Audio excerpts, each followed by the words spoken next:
Goodness ടിവിയുടെ വിജയത്തിലേക്ക് എന്ന പരമ്പരയുടെ പുതിയൊരു അധ്യായത്തിലേക്ക് സ്വാഗതം. കഴിഞ്ഞ മാസം കേരളത്തിലെ മെഡിക്കൽ കോളേജുകൾ, എഞ്ചിനീയറിംഗ് കോളേജുകൾ, ആർട്സ് ആൻഡ് സയൻസ് കോളേജുകളിലൊക്കെ പുതിയ ബാച്ചിൻ്റെ ക്ലാസ്സിന് ആരംഭം കുറിക്കുകയുണ്ടായി. ഓപ്പണിംഗ് ഡേയിൽ അതിഥിയായി പല കോളേജുകളിലും പോകുവാൻ എനിക്ക് അവസരം ലഭിക്കുകയുണ്ടായി. ഞാൻ ആ വിദ്യാർത്ഥികളെ, എൻ്റെ മുന്നിലുള്ള വിദ്യാർത്ഥികളെ ശ്രദ്ധിച്ചു. എല്ലാവരുടെയും മുഖത്തെ സന്തോഷം ഇങ്ങനെ അലയടിക്കുന്നത് വായിച്ചെടുക്കുവാൻ, കാണുവാൻ എനിക്ക് സാധിച്ചു. എന്താണ് ഈ സന്തോഷത്തിൻ്റെ പിന്നിലെ രഹസ്യം? അത് മറ്റൊന്നുമല്ല, അവരെല്ലാം ഇന്നലെ വരെ സ്കൂൾ കുട്ടികളായിരുന്നു. അധ്യാപകരുടെയും മാതാപിതാക്കളുടെയും അമിത സംരക്ഷണവും അമിത മേൽനോട്ടത്തിൻ്റെയും ചട്ടക്കൂട്ടിൽ നിന്നും മോചിതരായി ഇന്ന് കോളേജ് കുമാരന്മാരും കുമാരിമാരുമായി മാറിയിരിക്കുകയാണ് അവർ. ഇന്നവർ ഒരു ഫ്രീ ബേഡ്സിനെ പോലെയാണ്. ഒത്തിരി സ്വാതന്ത്ര്യം. അവരെ നിയന്ത്രിക്കുവാൻ ആരും അമിത ശ്രദ്ധ കൊടുക്കാത്ത ഒരു കാലഘട്ടത്തിലേക്ക് പോകുന്നതിൻ്റെ സന്തോഷമാണ് അവരുടെയൊക്കെ മുഖത്ത് വായിക്കുവാൻ സാധിച്ചത്. ഈ പ്രായം പലപ്പോഴും വിദ്യാർത്ഥികൾ ഒത്തിരി സ്വപ്നങ്ങൾ മെനഞ്ഞു കൂട്ടുന്ന പ്രായമാണ്. അതിൽ പലതും ദിവാസ്വപ്നങ്ങളായിരിക്കും. ചിലർ ഇങ്ങനെ സ്വപ്നം കണ്ട്, ദിവാസ്വപ്നം കണ്ട് ഇങ്ങനെ ഉയർന്നു പോകുന്ന ഒരു പട്ടം കണക്കെ ആയിരിക്കും അവരുടെ മനസ്സ്. ഇങ്ങനെ പട്ടം കണക്കെ ഇങ്ങനെ ഉയർന്നു പോകുമ്പോൾ അവരുടെ മുമ്പിലൊരു പ്രശ്നം, ഒരു പ്രതിസന്ധി, ഒരു ചരടിൻ്റെ ബന്ധനം. ചിലർ ചിന്തിക്കും, ഈ ചരടിൻ്റെ ബന്ധനമില്ലായിരുന്നുവെങ്കിൽ ഞാൻ കൂടുതൽ ഉയർന്ന അങ്ങ് ആകാശം മുട്ടേ അമ്പിളിമാവനെ പോയി തൊട്ടേനെ എന്നൊക്കെ ചിന്തിച്ച് ചിലർ ഈ ചരടുമായിട്ടുള്ള ബന്ധം വിച്ഛേദിക്കും. ചരടുമായിട്ടുള്ള ബന്ധം വിച്ഛേദിച്ചു കഴിഞ്ഞാൽ പട്ടത്തിന് എന്താണ് സംഭവിക്കുന്നത്? ആ പട്ടം ലക്ഷ്യം തെറ്റി ഏതെങ്കിലും അഗാധമായ ഗർത്തത്തിലോ ഏതെങ്കിലും കൽക്കൂട്ടിലോ മുൾച്ചെടികൾക്കിടയിലോ വന്ന് പതിക്കും. അപ്പോൾ ആ പട്ടം ചിന്തിക്കും, എന്നെ നിയന്ത്രിക്കുവാൻ ആ ചരടുണ്ടായിരുന്നുവെങ്കിൽ എനിക്ക് ഈ അവസ്ഥ വരത്തില്ലായിരുന്നു എന്ന്. അതിന് പ്രിയപ്പെട്ടവരെ, ഒരു വിദ്യാർത്ഥിയെ സംബന്ധിച്ചിടത്തോളം ഈ ചരട് ആരാണ്? അത് മറ്റാരുമല്ല, അവരുടെ മാതാപിതാക്കളും അധ്യാപകരുമാണ്. ഈ അഗാധമായ ഗർത്തത്തിൽ വീണ് കിടക്കുമ്പോൾ പട്ടം ചിന്തിക്കും, ഇവരുമായിട്ടുള്ള ബന്ധം വിച്ഛേദിച്ചുകൊണ്ടല്ലേ എനിക്ക് ഈ ഗതികേട് വന്ന, ഈ അവസ്ഥ വന്നത് എന്ന്. ഈ അഗാധമായ ഗർത്തത്തിൽ വീണ് കിടക്കുന്ന പട്ടത്തെ കണ്ട് നിസ്സഹായരായി നോക്കി നിൽക്കാൻ മാത്രമേ അപ്പോൾ മാതാപിതാക്കൾക്കും അധ്യാപകർക്കും സാധിക്കത്തുള്ളൂ. പ്രിയ വിദ്യാർത്ഥികളെ, നിങ്ങൾ എത്രമാത്രം വേണമെങ്കിലും ഉയർന്നു പറന്നുകൊള്ളുക. നിങ്ങളുടെ ഉയർച്ചയിൽ ഈ ലോകത്തെ ഏറ്റവും കൂടുതൽ സന്തോഷിക്കുന്നത് രണ്ട് വിഭാഗമാണ്. അത് നിങ്ങളുടെ മാതാപിതാക്കളും നിങ്ങളുടെ അധ്യാപകരുമാണ്. നിങ്ങളുടെ ഉയർച്ചയ്ക്കനുസരിച്ച്, നിങ്ങളുടെ വളർച്ചയ്ക്കനുസരിച്ച് ആവശ്യാനുസരണം അവർ ആ ചരട് അയച്ചയച്ചു തരും. ഒരിക്കലും നിങ്ങളുടെ ഉയർച്ചയ്ക്ക് അവരൊരിക്കലും ഒരു തടസ്സമാകത്തില്ല. നിങ്ങളുടെ ലക്ഷ്യം തെറ്റാതെ, നിങ്ങളുടെ ഗതി തെറ്റാതെ ആവശ്യാനുസരണം ആ ചരട് അയച്ചു തന്ന് ആ ഒരു ചട്ടക്കൂട്ടിൽ വളർന്ന ആൾക്കാർക്ക് മാത്രമേ ജീവിതത്തിൽ വിജയം നേടുവാൻ, ഉയരങ്ങൾ തേടുവാൻ സാധിക്കത്തുള്ളൂ എന്ന തിരിച്ചറിവ് നമുക്ക് ഓരോ വിദ്യാർത്ഥികൾക്കും ഉണ്ടാകണം. അതുപോലെ പല വിദ്യാർത്ഥികളും സ്കൂളിലും കോളേജിലുമൊക്കെ ഹീറോയിസം കാണിക്കുന്നത് അധ്യാപകരുടെ മെക്കിട്ട് കയറിയും അധ്യാപകരെ ചെല്ലപ്പേര് വിളിച്ചും അവരെ കോമാളി വേഷം കെട്ടിപ്പിച്ചും ഒക്കെ മറ്റുള്ളവരുടെ മറ്റു കൂട്ടുകാരുടെയൊക്കെ കയ്യടി വാങ്ങിക്കാൻ ശ്രമിക്കുന്ന പല കുട്ടികളെയും കാണുവാൻ സാധിക്കാറുണ്ടായി. ഒരു കാര്യം നമ്മൾ മനസ്സിലാക്കണം, മാതാപിതാ ഗുരു ദൈവം എന്നാണ് പറയുന്നത്. അന്നേരം നമ്മുടെ പ്രവൃത്തികൾക്ക് അനുസൃതമായി പ്രതികരിക്കാൻ അറിയാത്തവരൊന്നുമല്ല നമ്മുടെ അധ്യാപകർ. അവരെ നിങ്ങളെപ്പോലെ എത്രയോ വിദ്യാർത്ഥികളെ കൈകാര്യം ചെയ്തിട്ടുള്ളതാണ്. പക്ഷെങ്കിൽ നിങ്ങൾക്കൊപ്പം പ്രതികരിക്കാത്തത് അവരുടെ സംസ്കാരവും അവരുടെ പാകുതയും പക്വതയുമാണ് എന്ന് മനസ്സിലാക്കണം. അല്ലാണ്ട് അത് അവരുടെ ബലഹീനതയല്ല എന്ന് ആ തിരിച്ചറിവ് നമുക്കുണ്ടാകണം. ഒരു കാര്യം അടിവരയിട്ട് ഞാൻ പറയാൻ ആഗ്രഹിക്കുകയാണ്. നമ്മുടെ പ്രവൃത്തികൾ കൊണ്ട് അല്ലെങ്കിൽ നിങ്ങളുടെ പ്രവൃത്തികൾ കൊണ്ട് നമ്മുടെ അധ്യാപകരുടെ കണ്ണിൽ നിന്ന് ഒരു തുള്ളി കണ്ണീര് വീഴുവാൻ ഇട വന്നാൽ അതെന്നും നമ്മുടെ ജീവിതത്തിൽ ഒരു ഡമാസ്കസിൻ്റെ വാൾ പോലെ തലയ്ക്ക് മേൽ തൂങ്ങിക്കിടപ്പുണ്ടായിരിക്കും. നാളെ ഈ ജീവിതയാത്രയിൽ ജീവിത പ്രയാണത്തിൽ ഒരു അവസരങ്ങൾ വരുമ്പം ആ അവസരങ്ങൾ ഈ അധ്യാപകരുടെ കണ്ണീര് ആ ശാപം നമ്മുടെ മുകളിൽ ഉള്ളത് കാരണം ആ അവസരങ്ങൾ കപ്പിനും ചുണ്ടിനും ഇടയിൽ വെച്ച് പലപ്പോഴും നഷ്ടപ്പെട്ടു പോകാറുണ്ട്. നാം ഒരു കാര്യം മനസ്സിലാക്കണം, നമ്മുടെ കഴിവുകൾ കൊണ്ട് മാത്രം ആർക്കും ജീവിതത്തിൽ വിജയിക്കുവാൻ സാധിക്കത്തില്ല. ഏതൊരു വ്യക്തിക്കും ജീവിതത്തിൽ വിജയിക്കണമെങ്കിൽ നമ്മുടെ മാതാപിതാക്കൾ, സഹോദരങ്ങൾ, അധ്യാപകർ, സമുദായങ്ങൾ, സമൂഹം, ഇങ്ങനെ നമുക്ക് ചുറ്റിനും ഇവരുടെ എല്ലാം സഹായ സപ്പോർട്ടുകൾ ഉണ്ടെങ്കിൽ മാത്രമേ നമുക്കൊക്കെ ഏതൊരു വ്യക്തിക്കും ജീവിതത്തിൽ വിജയിക്കുവാൻ സാധിക്കത്തുള്ളൂ. എനിക്കിപ്പം പ്രസംഗത്തിന് ലോക റെക്കോർഡ് ലഭിച്ചു. അത് എൻ്റെ ബിനുവണ്ണനത്തിൻ്റെ കഴിവുകൊണ്ടല്ല. അതിനെ എന്നെ സഹായിക്കുവാൻ നിരവധി വ്യക്തിത്വങ്ങൾ, എൻ്റെ മാതാപിതാക്കൾ, സഹോദരങ്ങൾ, കുടുംബാംഗങ്ങൾ, എൻ്റെ സമുദായങ്ങൾ, അങ്ങനെ സമൂഹം, ഇങ്ങനെ ഒത്തിരി പേരുടെ സഹായങ്ങൾ കൊണ്ട് മാത്രമാണ് എനിക്ക് ആ നേട്ടം നേടുവാൻ സാധിക്കുകയുണ്ടായത്. അന്നേരം തീർച്ചയായിട്ടും ആ ഒരു തിരിച്ചറിവ് നമുക്ക് ഉണ്ടാകണം. പലപ്പോഴും പലരുടെയും വിചാരം ഒരു തലത്തിലെത്തിക്കഴിയുമ്പം അത് ഞാൻ കഷ്ടപ്പെട്ട് എൻ്റെ കഴിവുകൊണ്ട് എൻ്റെ മിടുക്കുകൊണ്ട് ഞാനായി, പിന്നെ എനിക്ക് എൻ്റെ കാര്യം എന്ന ചിന്ത വച്ചു പുലർത്തുന്നവരുണ്ട് പലരും. അതല്ല ഒരു യഥാർത്ഥ ജീവിതം എന്ന് പറഞ്ഞാൽ നമ്മുടെ ഉത്തരവാദിത്തങ്ങളും കർത്തവ്യങ്ങളും കടമകളും ഒക്കെ യഥാവിധം നിർവഹിക്കുവാൻ സാധിക്കണം.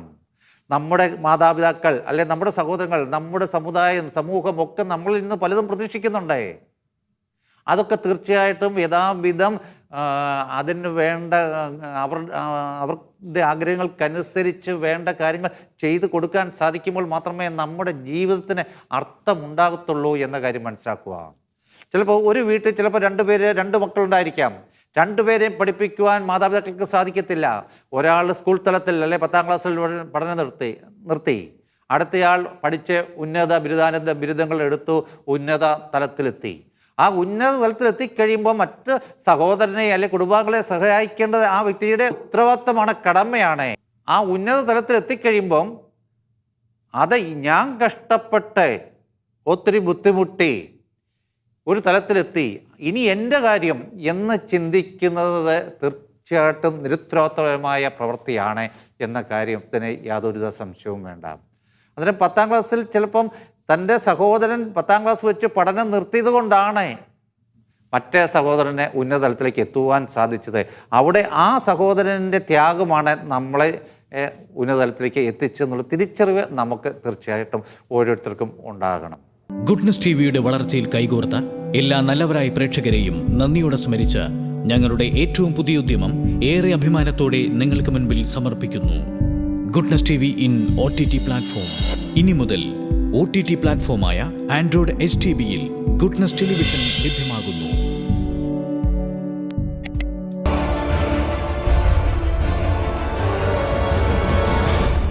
Goodness, stay with God. ഒരു അമ്മയും മകനും ഉണ്ടായിരുന്നു. അമ്മയ്ക്ക് മകൻ എന്ന് പറഞ്ഞാൽ ഭയങ്കര സ്നേഹം, മകനെ അമ്മയെന്ന് പറഞ്ഞാൽ അതിൽ ഭയങ്കര സ്നേഹം. ഈ മകൻ സ്കൂളിൽ പഠനത്തിൽ വളരെ മുൻപന്തിയിലായിരുന്നു, സ്കൂളിലെ ടോപ്പർ. അതുപോലെ തന്നെ മറ്റെല്ലാ എക്സ്ട്രാ കരിക്കുലർ ആക്ടിവിറ്റീസിലും സ്കൂളിലെ നമ്പർ 1, എല്ലാം കൊണ്ടും സ്കൂളിലെ ഹീറോ ആയിരുന്നു ഈ പയ്യൻ. ഇവൻ 10ാം ക്ലാസ്സൊക്കെ ആകാറായപ്പോൾ തന്നെ പതുക്കെ പതുക്കെ അമ്മയിൽ നിന്നും അകലുവാൻ തുടങ്ങി. സ്കൂളിലെ വലിയ ഹീറോ ആയ തൻ്റെ സ്റ്റാറ്റസിന് പറ്റുന്ന അമ്മയല്ല തൻ്റെ അമ്മ എന്നൊരു തോന്നൽ. പല കുട്ടികൾക്കും ഒരു കൗമാരപ്രായമായി കഴിയുമ്പോഴത്തേനൊരു തോന്നലുണ്ടായി, തൻ്റെ പേരൻസ് അത്ര പോരാ എന്നൊരു തോന്നൽ പല കുട്ടികളിലും ഉടലെടുക്കാറുണ്ട്. അങ്ങനെ ഈ പയ്യൻ്റെ മനസ്സിലൊരു ചിന്ത ഉയർന്നു, എൻ്റെ സ്റ്റാറ്റസിന് പറ്റിയ അമ്മയല്ല എൻ്റെ അമ്മ എന്നൊരു തോന്നൽ. കാരണം ഇവൻ്റെ അമ്മയ്ക്ക് ഒരു ന്യൂനതയുണ്ടായിരുന്നു, ഒറ്റക്കണ്ണേ ഉള്ളായിരുന്നു. ഒറ്റക്കണ്ണിയുടെ മോനെ എന്ന് പറഞ്ഞൊക്കെ കൂട്ടുകാർ ഇവനെ കളിയാക്കാൻ തുടങ്ങി.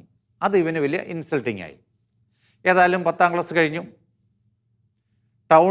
ദൂരെയുള്ള ടൗണിൽ പ്രീ ഡിഗ്രിക്ക് ഈ പയ്യനെ കൊണ്ട് ചേർത്തു.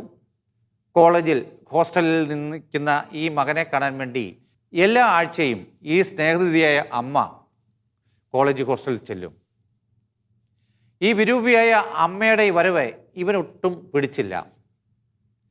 ഇവൻ അമ്മയോട് പറഞ്ഞു, അമ്മ എന്നെ കാണാൻ വേണ്ടി എല്ലാ ആഴ്ചയിലും ഇങ്ങനെ വരരുതേ, അവധി കിട്ടുമ്പോഴൊക്കെ ഞാൻ വീട്ടിലേക്ക് വന്നോളാം എന്ന് പറഞ്ഞു. പക്ഷേ സ്നേഹനിധിയായ അമ്മയ്ക്ക് ആഴ്ചയിൽ ഒന്നെങ്കിലും മകനെ കാണാതിരിക്കാൻ പറ്റത്തില്ല. കാരണം എല്ലാ ആഴ്ചയിലും മകനെ കാണാൻ വേണ്ടി കോളേജ് ഹോസ്റ്റലിലേക്ക് ചെല്ലും. അമ്മയുടെ ഈ വരവ് ഭയങ്കരമായി ശല്യമായി തോന്നിയ മകൻ പഠനം ഉപേക്ഷിച്ച് ഒളിച്ചോടുകയാണ്. ഡൽഹിയിൽ ചെല്ലുന്നു. ഡൽഹിയിൽ ഒരു കമ്പനിയിൽ ജോലിക്ക് പ്രവേശിക്കുന്നു. പകല് ജോലി, വൈകിട്ട് ഈവനിങ് കോഴ്സിൽ ചേർന്ന് ഇവൻ പഠിച്ച് ഉന്നത ബിരുദാനന്ദ ബിരുദങ്ങളൊക്കെ എടുത്തു. ഉന്നത തലത്തിലുള്ള ജോലി ലഭിച്ചു. കല്യാണമൊക്കെ കഴിച്ച് കുടുംബസമേതം ഡൽഹിയിൽ താമസിക്കുകയാണ്. അമ്മയുമായി യാതൊരുവിധ ബന്ധവുമില്ല. മകൻ ഡൽഹിയിൽ ഇന്ന സ്ഥലത്താണ് താമസിക്കുന്ന ആരിൽ നിന്നൊക്കെയോ അറിഞ്ഞ് മനസ്സിലാക്കിയ അമ്മ ആരുടെയൊക്കെയോ സഹായത്തോടുകൂടി ഡൽഹിയിൽ മകൻ താമസിക്കുന്ന വീട്ടിലെത്തി. കോളിംഗ് ബെൽ അടിച്ചു. കതവ് തുറന്ന ഈ മകൻ അമ്മയെ കണ്ടിട്ട് പൊട്ടിത്തെറിക്കുകയാണ്. തള്ളേ, ഇവിടെയും എന്നെ സ്വൈര്യമായിട്ട് ജീവിക്കാൻ നിങ്ങൾ സമ്മതിക്കത്തില്ലേ? നിങ്ങളുടെ ഈ വിരൂപമായ മുഖം കണ്ടു കഴിഞ്ഞാൽ എൻ്റെ ഭാര്യയ്ക്ക് ഇഷ്ടപ്പെടത്തില്ല, പെട്ടെന്ന് സ്ഥലം വിട്ടോളൂ എന്നും പറഞ്ഞ് കതക് കൊട്ടി അടയ്ക്കുന്നു. മോനെ, എനിക്കൊരു തെറ്റുപറ്റി എന്നും പറഞ്ഞുകൊണ്ട് നിറകണ്ണുകളോടുകൂടി ഈ അമ്മ തിരിച്ചു പോരുകയാണ്. പിന്നെയും വർഷങ്ങൾ കഴിഞ്ഞു. ഈ പയ്യൻ പഠിച്ച സ്കൂളിൻ്റെ ജൂബിലിയാണ്.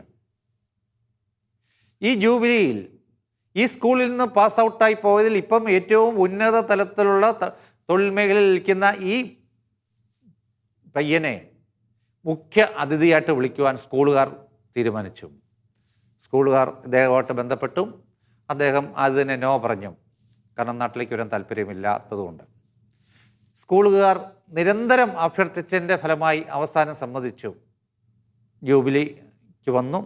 നല്ല ഒരു പ്രഭാഷണമൊക്കെ നടത്തി. തിരിച്ചു പോകാൻ വേണ്ടി കാറിൽ കയറാൻ തുടങ്ങിയപ്പം അദ്ദേഹം ചിന്തിച്ചു, ഇവിടം വരെ വന്നിട്ടെ വീട്ടിൽ പോയി അമ്മയെ കണ്ടില്ല എങ്കിൽ നാട്ടുകാർ എന്ത് ചിന്തിക്കും എന്ന് ചിന്തിച്ച് നാട്ടുകാരെ ബോധ്യപ്പെടുത്താൻ വേണ്ടി ഈ പയ്യൻ തൻ്റെ വീട്ടിലേക്ക് ചെല്ലുകയാണ്. ചെല്ലുമ്പം വീട് അടച്ചിട്ടിരിക്കുന്നു. ഇദ്ദേഹത്തെ കണ്ട ഉടനെ അയൽവാസി ഒരു കവർ കൊണ്ട് ഇദ്ദേഹത്തിനെ കൊടുത്തിട്ട് പറഞ്ഞു, നിങ്ങളുടെ അമ്മ ഏതാനും നാളുകൾക്ക് മുമ്പേ മരിച്ചുപോയി. എന്നെങ്കിലും നിങ്ങൾ വരികയാണ് എങ്കിൽ നിങ്ങൾക്ക് നൽകുവാൻ തന്നതാണ് ഈ കത്ത് എന്ന് പറഞ്ഞു.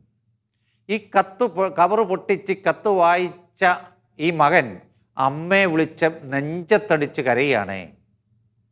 അതിൻ്റെ ഉള്ളടക്കം ഇതായിരുന്നു, മോനെ, ഇനിയെങ്കിലും നീ ഒരു സത്യം മനസ്സിലാക്കണം.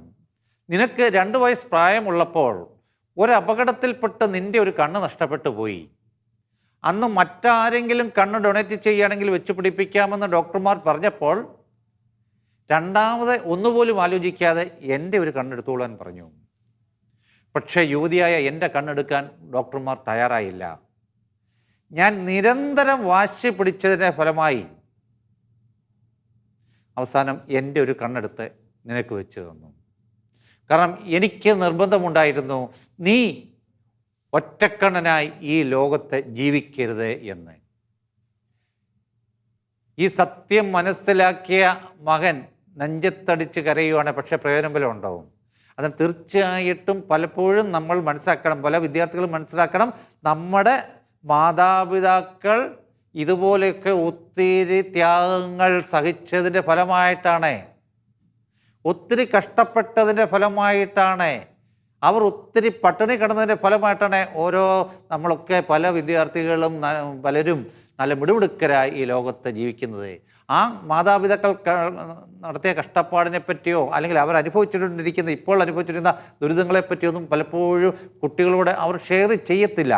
പക്ഷെങ്കിൽ നമ്മുടെ ഉത്തരവാദിത്തമാണ് ഇതെല്ലാം മനസ്സിലാക്കിക്കൊണ്ട് തൻ്റെതായ തലത്തിൽ വരുമ്പം അവർക്ക് വേണ്ട സ്നേഹവും അവർക്ക് വേണ്ട കരുതലും കൊടുത്താൽ മാത്രമേ നമ്മുടെ ജീവിതം ഒരു അർത്ഥമുള്ളതായി മാറൂ എന്ന കാര്യം ആരും മറന്നു പോകാതിരിക്കുക. ചില മാതാപിതാക്കളൊക്കെ വളരെ വിഷമത്തോടുകൂടി പങ്കുവയ്ക്കുന്ന ഒരു കാര്യമുണ്ട്. സാറേ, എൻ്റെ മോനെ അല്ലെങ്കിൽ എൻ്റെ മോളെ അവർ അത്ര നല്ല നന്മയുടെ നിറകുടമായിരുന്നു ഏതാനും നാളുകൾക്ക് മുമ്പ് വരെ. പക്ഷെങ്കിൽ ഇപ്പോൾ അവൻ്റെ സ്വഭാവം അവളുടെ സ്വഭാവം പാടെ മാറിയിരിക്കുകയാണ്. അനുസരണയില്ല, തറുതല ഒന്ന് പറഞ്ഞാൽ ഇങ്ങോട്ട് 2 തറുതല പറയുന്നു, പഠനത്തിൽ താല്പര്യമില്ല, മറ്റൊരു ലോകത്ത് ആണ് അവരിപ്പോൾ എന്ന്. അപ്പോൾ തന്നെ ഞാൻ പലപ്പോഴും മറുപടി പറയാറുണ്ട്, മറ്റൊന്നും കൊണ്ടല്ല, അവൻ അല്ലെങ്കിൽ അവൾ ഏതോ തെറ്റായ സുഹൃബന്ധത്തിൽ കൂട്ടുകെട്ടിൽ അകപ്പെട്ടുപോയി. അവൻ്റെ സുഹൃത്തുക്കൾ അവളുടെ സുഹൃത്തുക്കൾ ആരാണ് എന്ന് ഒന്ന് അന്വേഷിക്കുക എന്ന്. പലപ്പോഴും പലർക്കും സംഭവിക്കുന്നത് ഇതാണ്. നല്ല മിടുമിടുക്കരായി ജീവിതത്തിൽ മുന്നേറിക്കഴിയുമ്പം ഏതെങ്കിലും ഒരു തെറ്റായ തലത്തിലുള്ള സുഹൃബന്ധത്തിൽ പോയി ഇവർ അകപ്പെടും. ആ അകപ്പെടൽ അവരുടെ ജീവിതം തന്നെ ചിലപ്പം മാറ്റി മറിച്ചു എന്ന് വരും. അപ്പോൾ തീർച്ചയായിട്ടും ഒരു വ്യക്തിയുടെ ജീവിത വിജയപരാജയങ്ങളെ ഏറ്റവും കൂടുതൽ സ്വാധീനിക്കുന്നത് അവൻ്റെ സുഹൃത്തുക്കൾ ആണ് എന്ന കാര്യത്തിൽ സംശയവുമില്ല. അന്നേരം തീർച്ചയായിട്ടും ഒരു സുഹൃത്ത് ബന്ധം, നമുക്ക് നല്ല 5 സുഹൃത്തുക്കൾ ഉണ്ട് എങ്കിൽ നമുക്ക് ഒരു സന്തോഷം വരുമ്പോൾ അവരിലേക്ക് അത് ഷെയർ ചെയ്യുമ്പം നമ്മുടെ ആ സന്തോഷം 5 ഇരട്ടിയായിട്ട് വർദ്ധിക്കും. നമുക്കൊരു ദുഃഖമുണ്ടാകുമ്പം നമ്മുടെ ഈ 5 സുഹൃത്തുക്കളോടെ ആ ദുഃഖം ഷെയർ ചെയ്യുമ്പോൾ നമ്മുടെ ആ ദുഃഖം 5ൽ 1 കുറയും.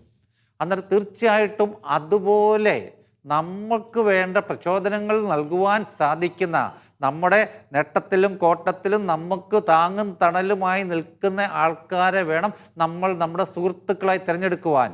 അല്ലാണ്ട് തെറ്റായ ഒരു സുഹൃത്ബന്ധത്തിലാണ് പോകുന്നത് എങ്കിൽ അവനിൽ അല്ലെങ്കിൽ അവളിൽ ഉള്ള ദുശ്ശീലങ്ങൾ എല്ലാം തന്നെ ഒരു മാരകമായ രോഗം പോലെ, ഒരു എയ്ഡ്സ് പോലെ നമ്മളിലേക്ക് പടർന്ന് കയറും എന്ന കാര്യം മറക്കാതിരിക്കുക. പുതിയ കലാലയ ജീവിതമൊക്കെ ആരംഭിക്കുമ്പോഴത്തേക്ക് നമ്മുടെ വിദ്യാർത്ഥികൾക്കൊക്കെ പല പുതിയ സുഹൃത്ബന്ധങ്ങളും ഉടലെടുക്കുന്ന പ്രായമാണ്. അതിൽ ഒരു സുഹൃത്തിനെ തിരഞ്ഞെടുക്കുമ്പോൾ അവൻ ആരാണ്, അവൾ ആരാണ് എന്ന് 4 വട്ടം ചിന്തിക്കണം. ഒരു മദ്യപാനികളുടെ കൂട്ടിലാണ് നമ്മൾ പെട്ടുപോകുന്നത് എങ്കിൽ നമ്മൾ എത്ര മദ്യപിക്കത്തില്ലെങ്കിലും ആദ്യമൊക്കെ പിടിച്ചു നിൽക്കും. പിന്നെ ഒരു ഗ്ലാസ് ബിയറായി, പിന്നെ അത് 1 കുപ്പി ബിയറായി, പിന്നെ ഒരു പെഗ്ഗായി, പിന്നെ ഒരു മദ്യക്കുപ്പി, മൊത്തം അകത്താക്കുന്ന തലത്തിലേക്ക് അവർ നമ്മളെ എത്തിക്കും. സിഗരറ്റ് വലിക്കാത്ത ഒരാൾ ആ സിഗരറ്റ് വലിക്കുന്ന ആൾക്കാരുടെ കൂട്ടുകെട്ടിലേക്ക് ചെന്ന് കഴിഞ്ഞാലും ആദ്യം സിഗരറ്റിൻ്റെ മണം വെക്കുമ്പോൾ നമുക്ക് ശ്വാസം മുട്ടലായിരിക്കും, ചുമയായിരിക്കും. പിന്നെ ഒരു പുകയായി, പിന്നെ ഒരു സിഗരറ്റായി, കുറേ കഴിയുമ്പം ഒരു ദിവസം സിഗരറ്റ് പാക്കറ്റുകൾ തന്നെ വേണ്ടി വരുന്ന അവസ്ഥയിലേക്ക് വരും. അപ്പോൾ ഇപ്പോഴും ഞാൻ അടിവരയിട്ട് പറയണേ, ഒരു സുഹൃത്തിനെ തിരഞ്ഞെടുക്കുമ്പോൾ അവൻ ആരാണ്, അവൾ ആരാണ് എന്ന് 4 വട്ടം ചിന്തിക്കുക. ചന്ദനത്തിൽ ചാരിയാൽ ചന്ദനം മണക്കും, മുരിക്കെ ചാരിയാൽ മുള്ളുകൊള്ളും. അപ്പോൾ ചാരുന്നതിന് മുമ്പേ ഇതിൽ ഏത് മരമാണ് നിങ്ങൾ ചാരാൻ പോകുന്നതെന്ന തിരിച്ചറിവ് ജീവിതത്തിൽ ഉണ്ടാകണം. പലപ്പോഴും നമ്മുടെ പല കുട്ടികൾക്കും ആ ഒരു തിരിച്ചറിവില്ല. മുതുകിൽ മുള്ളുകൊണ്ട് കയറുമ്പോഴാണ് ആ തിരിച്ചറിവ് ഉണ്ടാകുന്നത്.